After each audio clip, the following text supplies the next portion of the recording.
그런데 그렇게 철저하게 진학 지도를 받고 명문 고등학교 그리고 국내에서는 대단하다 하는 인류 대학들을 거쳐서 대단한 실력을 가지고 미국에 있는 하버드 대학에서 박사 학위를 마치고 돌아온 아들이 엄마에게 던진 첫 마디가 이겁니다. 엄마, 다음에는 뭐 해야 돼요? 박사 학위까지 받은 청년이 그 다음에 뭐를 해야 될까? 그걸 모르고 있습니다. 요즘 자녀들의 서글픈 현 주소입니다. 무슨 말씀인가 하면 자녀들이 아빠 인생이 뭐예요? 엄마 어떻게 살까요? 그렇게 물어보면 여러분은 뭐라고 대답을 하시겠습니까?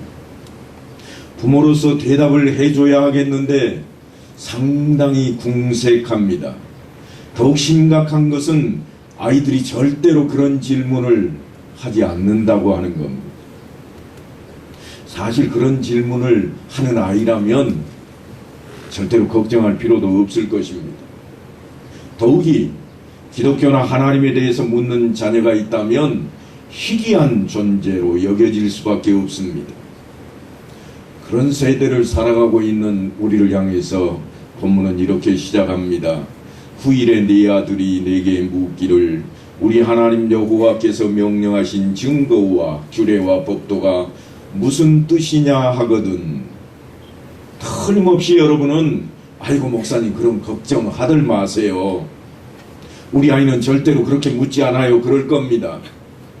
그런데 모세는 아이들이 그렇게 묻도록 만들어야 되겠다고 그럽니다.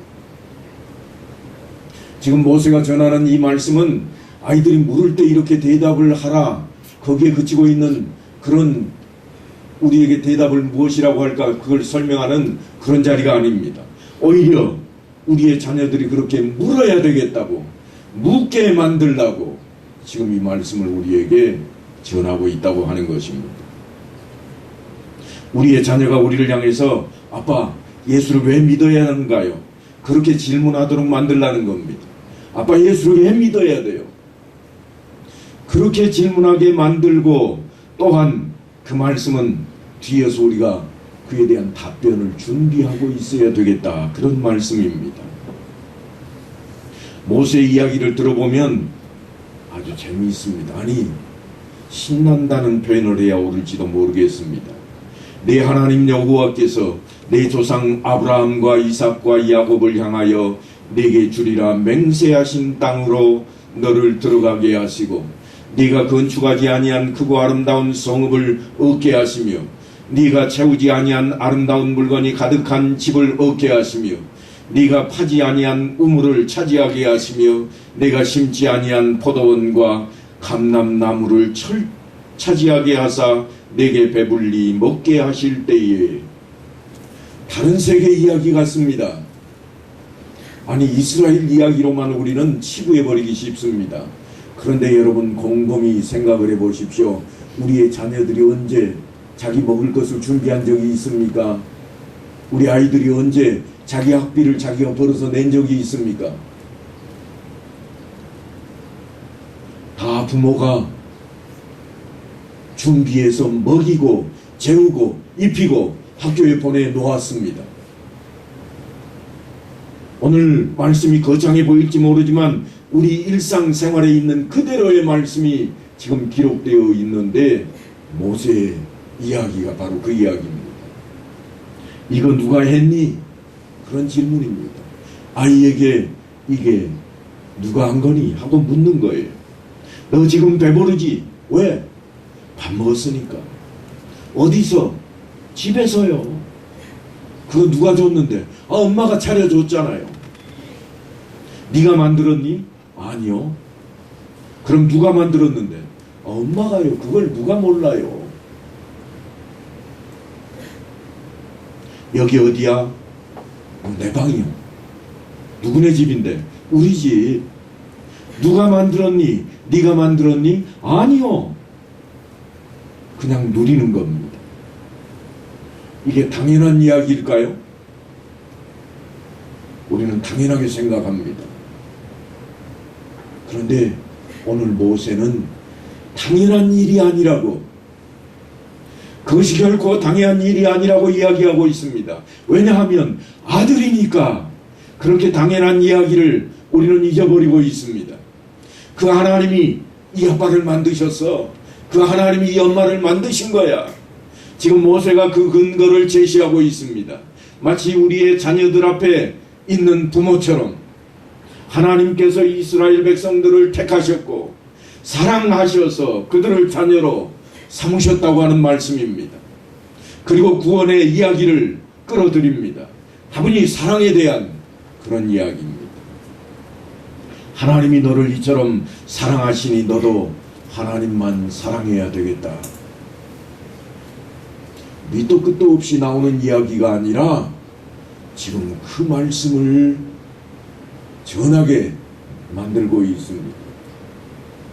네가 지금까지 그냥 먹고 입고 자고 누리는 이게 누구 때문이냐? 따져보았더니 내가 한 게 하나도 없고 부모님을 통해서인데, 우리가 한 것이, 우리가 누리는 것이 무엇 때문인가? 다름 아닌 우리가 아버지라고 부르는 하나님 때문이라.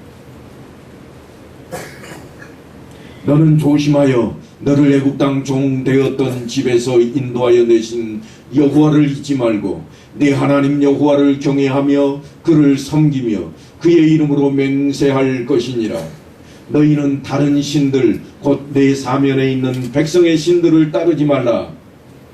마치 엄마와 아빠 앞에 서 있는 아이들이 자기가 해놓은 것 아무것도 없으면서도 당연한 것처럼 차지하고 누리고 살아가는 이유가 자녀라는 것과 동일한 원리를 가지고 지금 말씀을 전하고 있습니다.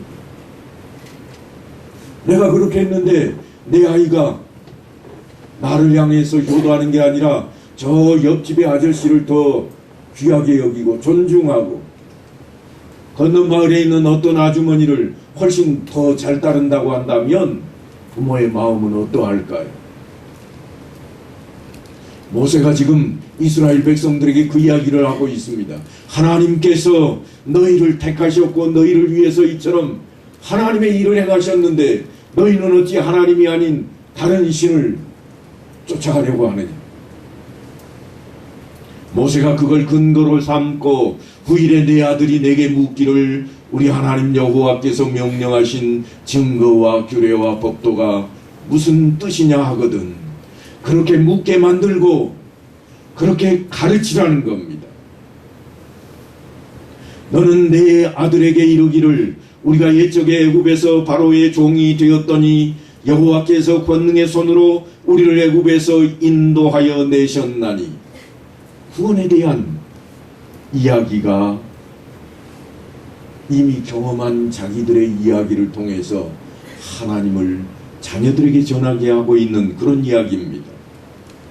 자신이 체험한 일들을 통해서 삶을 바탕으로 전하게 하고 있습니다. 분명히 하나님께서는 전능하신 손으로 이스라엘이 보는 앞에서 크고 두려운 이적을 행하셨고 기적을 베푸셨고 그의 백성을 구원해 내셨습니다. 10가지의 재앙으로 당대 최강에 자랑하던 애굽의 부와 권력을 한 방에 날려버렸습니다. 곧 여호와께서 우리의 목전에서 크고 두려운 이적과 기사를 애굽과 바로와 그의 온 집에 베푸시고 우리 조상들에게 맹세하신 땅을 우리에게 주어 들어가게 하시려고 우리를 거기서 인도하여 내시고, 그뿐이 아닙니다.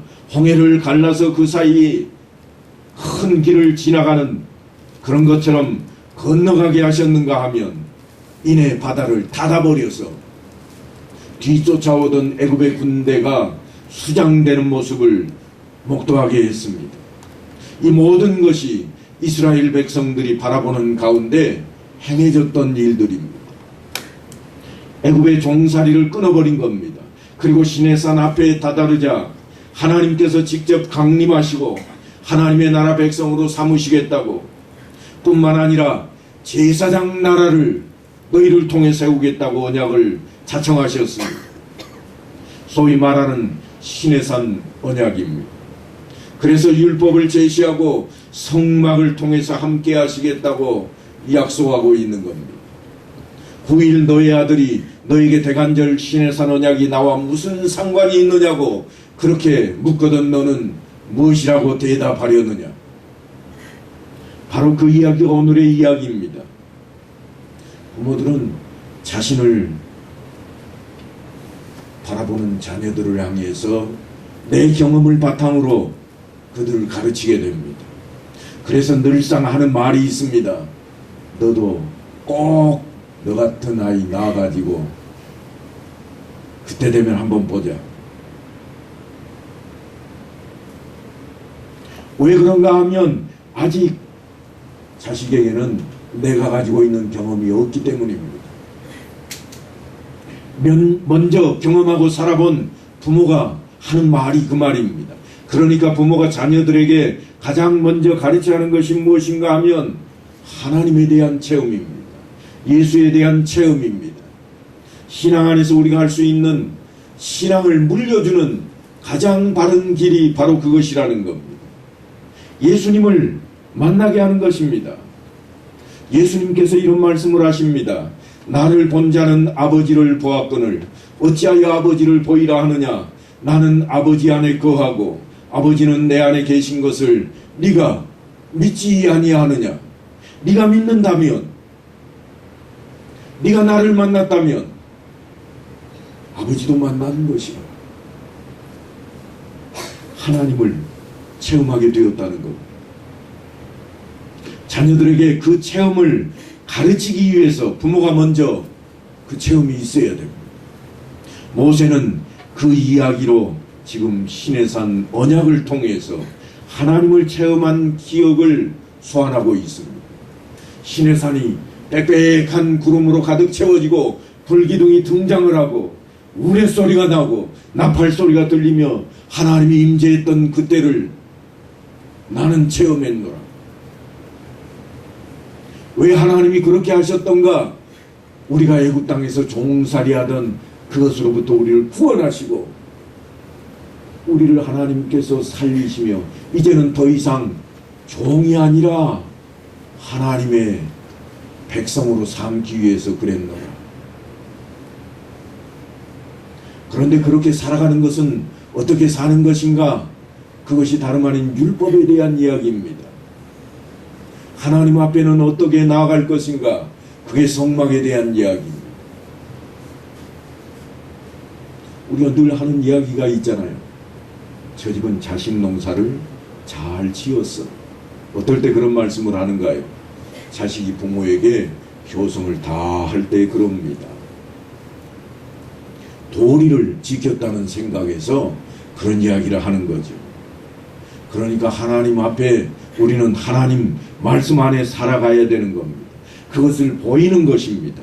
시내산에서 하나님의 임재를 체험했던 그들이 어떠했습니까? 하나님께서 너희가 내게 대하여 제사장 나라가 되며 거룩한 백성이 되리라 말씀하실 때 그들은 땅에 납작 엎드렸습니다. 그리고 그들이 외친 말씀이 있습니다. 뭐라고 했는가 하면 여호와께서 명령하신 대로 우리가 다 행하겠나이다. 틀림없이 하나님과 이스라엘 백성 사이에 약속이 이루어졌던 겁니다. 이것이 하나님의 임재에 대한 그들의 체험입니다. 그래서 그들이 하나님 앞에 맹세한 것처럼 행동하기로 한 일을 행동으로 옮겨야만 합니다. 그것을 지켜야 합니다. 그 이야기입니다. 여호와께서 우리에게 이 모든 규례를 지키라 명령하셨으니 이는 우리가 우리 하나님 여호와를 경외하여 항상 복을 누리게 하기 위하심이며 또 여호와께서 우리를 오늘과 같이 살게 하려 하심이라. 시내산 언약의 목적이 어디 있는가 하면 우리에게 복을 주시기 위함이라. 예수를 믿어야 할 목적이 어디에 있는가 하면 우리에게 영생의 복을 주려 하심이라. 모세는 역사와 사건을 통해서 경험하게 된 하나님을, 그 하나님을 이야기하고 있습니다.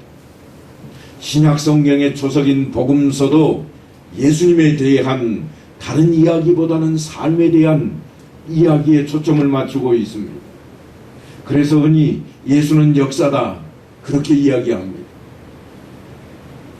복음서를 하면 자세히 들여다보십시오.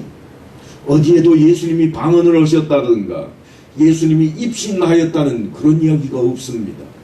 그런데 우리는 방언하고 싶어하고 입신하고 싶어합니다. 주님께서 사람들을 만나시고 긍휼과 사랑으로 대하신 일에 대해서 성경은 집중하고 있는데 우리는 그저 기적을 내놓으라고 예수의 이름을 붙들고 있습니다. 어쩌다가 홀로 기도하시기 위해 한적한 곳을 찾으셨다는 이야기가 있을 뿐인데도 불구하고 우리도 한적한 곳에 가서 엎드려 기도하면 무엇이든지 우리가 바라는 대로 다 이룰 것이라고 욕심을 부립니다.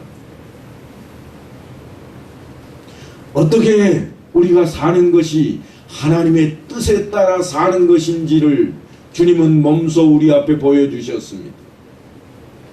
그래서 주님의 말씀을 가만히 들어보면 모두가 다 사랑에 대한 이야기입니다. 사랑은 용서 없이는 있을 수 없노라고 용서할 것을 먼저 외치셨습니다. 그런데 우리는 눈에 들어가기 전에는 절대로 뭐가 들어가기 전에요?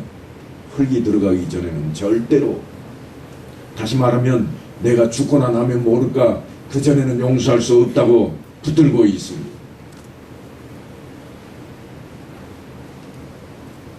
그러다 보니까 우리는 기도하는 데에도 우리의 욕심을 다 붙여놓고 말았습니다.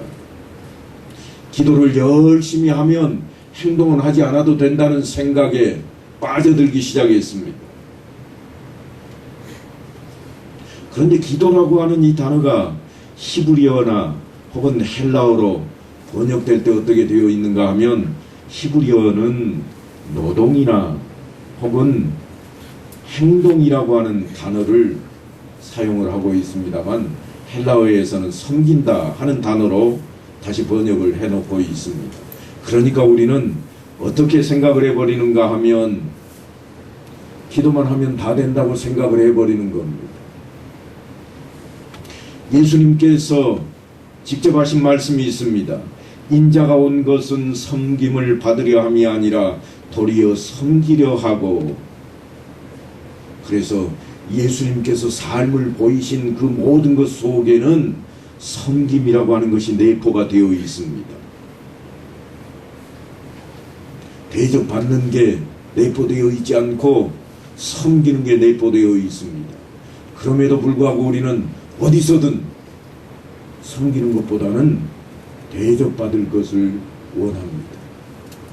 내가 교회도 이만큼 나왔으면 이제는 대접받아야 되겠다, 이런 생각을 하게 만들어 놓았습니다. 성도님들에게만 있는 이야기가 아닙니다.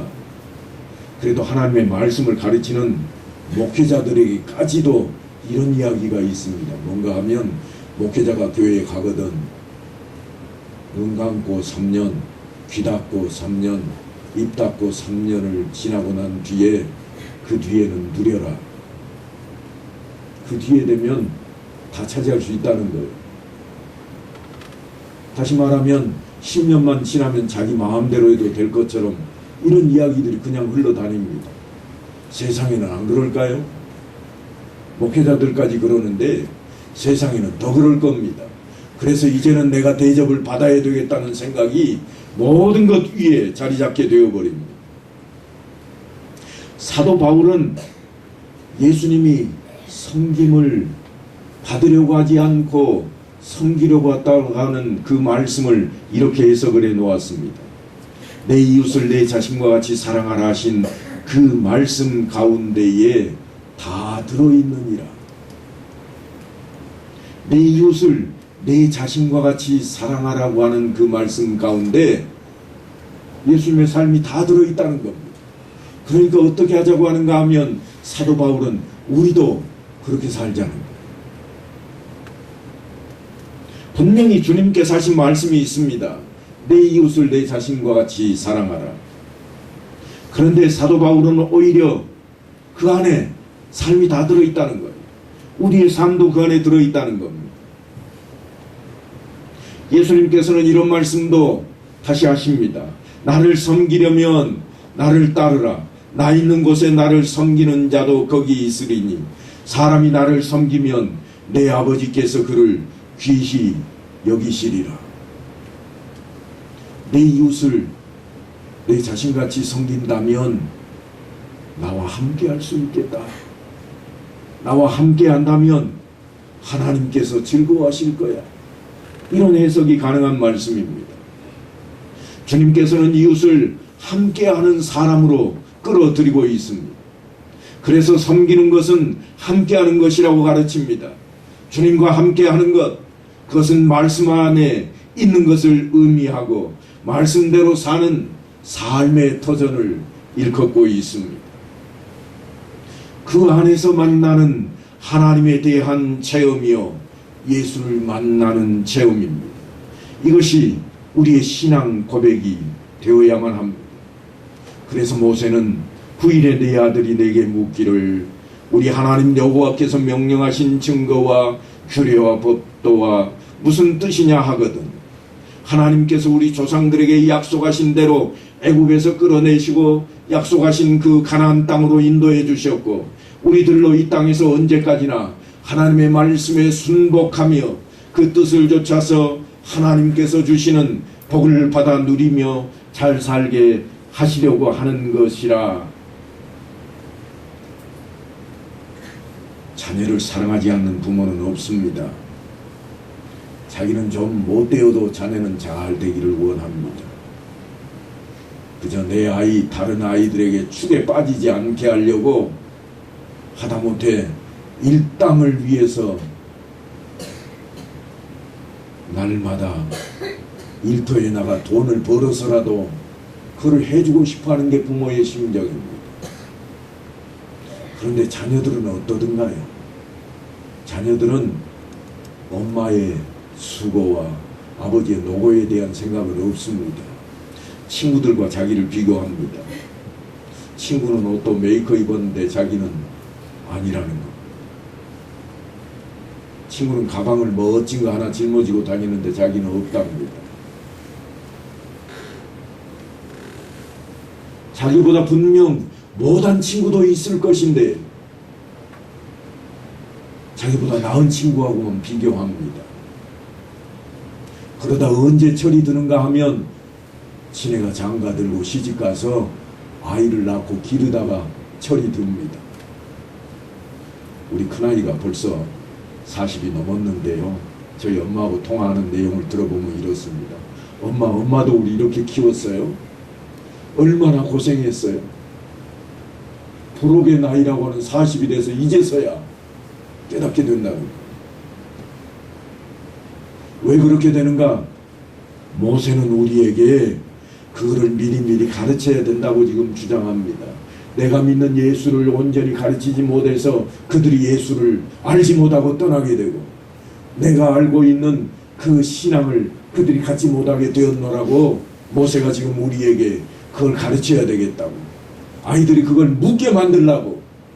묻는데 답하는 자리가 아니라 질문을 하게 만들고 그 질문에 대해서 답을 해야 되겠다고 이야기하고 있는 것입니다.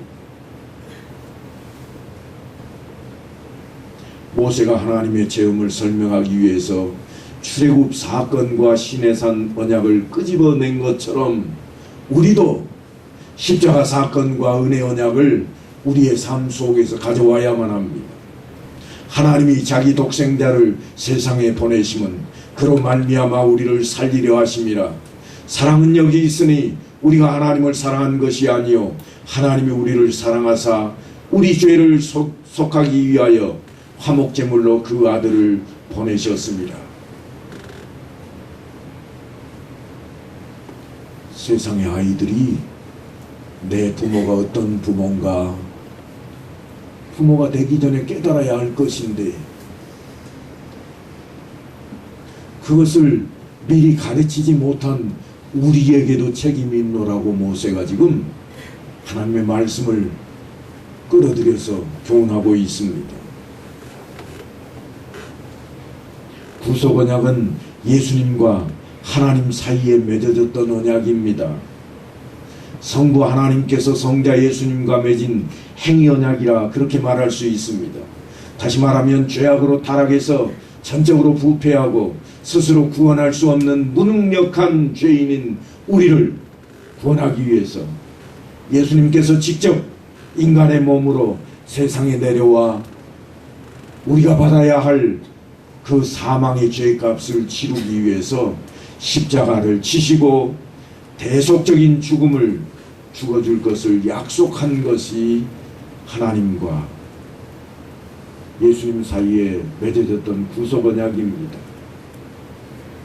그 구속 언약을 이루신 하나님께서 행위 언약을 파기해버린 우리, 죄인된 우리에게 이제는 무조건적으로 예수 그리스도를 믿기만 하면 그 형벌에서 구원시켜 주겠다고 약속을 하시고 있는 것이 다름 아닌 은혜의 언약입니다. 하나님이 세상을 이처럼 사랑하사 독생자를 주셨으니 이는 그를 믿는 자마다 멸망하지 않고 영생을 얻게 하려 하심이라. 예수를 믿기만 하면 영생을 주시겠다는 겁니다. 하나님께서 먼저 우리를 택하셨고 우리의 잘나고 못나고가 아니라 그 택하심 때문에 자녀를 삼으신 것 때문에 우리가 누릴 수 있게 해주셨다고 하는 겁니다. 그러니까 믿음으로 말미암아 의롭다 칭함을 받는 이신칭의의 구원문입니다. 하나님이 그 아들을 세상에 보내신 것은 세상을 심판하려 하심이 아니요 그로 말미암아 세상이 구원을 받게 하려 하심이라. 이미 하나님께서는 구원의 그 언약을 작정하셨고 예수 그리스도의 십자가 사건을 통해 완성해 놓으셨습니다. 그래서 하나님의 긍휼하심이 그의 은혜가 은혜 언약으로 드러나는 것입니다. 우리에게 들려지는 말씀은 다름 아닌 그를 믿는 자는 심판을 받지 아니할 것이라는 말씀입니다. 왜냐하면 예수께서 우리의 죄값을 대신해서 대속제물이 되셨기 때문입니다.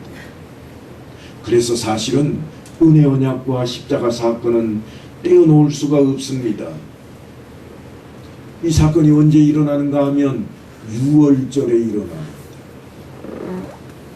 지금 신명기에만 6월절이 등장하는 게 아니라 이스라엘 백성들을 애국 땅에서 건져낼 때만 6월절이 등장하는 게 아니라 예수님께서 우리 인생들을 구속하기 위해서 대속제물이 되던 때도 언젠가 하면 6월절을 기점으로 해서 어린 양을 속죄제물로 잡아 피를 흘리고 그 피를 문설주와 임방에 발랐던 것처럼, 그래서 죽음이 넘어가게 했던 것처럼 예수님께서 십자가에 못 박혀 죽게 되었다고 하는 것입니다. 물론 광야에서 있었던 불뱀 사건도 우리는 잊어버리면 안 됩니다. 이스라엘 백성들이 죄를 짓게 되자 하나님께서는 불뱀을 그들 앞에 내보내셨고, 불뱀에 물렸음에도 불구하고 노뱀을 쳐다보는 자는 살게, 말씀대로 행하는 자는 살아나게 하셨던 그 놀라운 사건이 있습니다. 그래서 예수님께서는 그 모세의 때를 가리키며 이런 말씀을 하십니다. 모세가 광야에서 뱀을 든 것 같이 인자도 들려야 하리니 이는 그를 믿는 자마다 영생을 얻게 하려 하심이니라. 사도 요한은 이 말씀을 예수님이 아직 세례 요한을 만나기도 이전에 하신 말씀으로 첨부해 놓고 있습니다. 사도 요한이 나중에 한 말씀을 왜 앞쪽에 첨부하고 있는가 하면, 제가 미리 설명을 드렸듯이 요한복음은 공간복음이 아닌 요한의 신학이기 때문에 그렇습니다. 무엇을 강조하고 있는가 하면 예수님은 작정하고 이 땅에 오셨다고 하는 것을 강조해 놓고 있습니다. 사랑하는 성도 여러분, 오늘 우리는 모세를 통해서 후일에 내 아들이 내게 묻기를 하는 이 말씀을 대면하게 되었습니다. 그리고 이 말씀은 곧 우리를 향해서 들려올 것인데, 아빠, 왜 내가 예수를 믿어야 돼요? 그 질문으로 틀림없이 다가올 것입니다.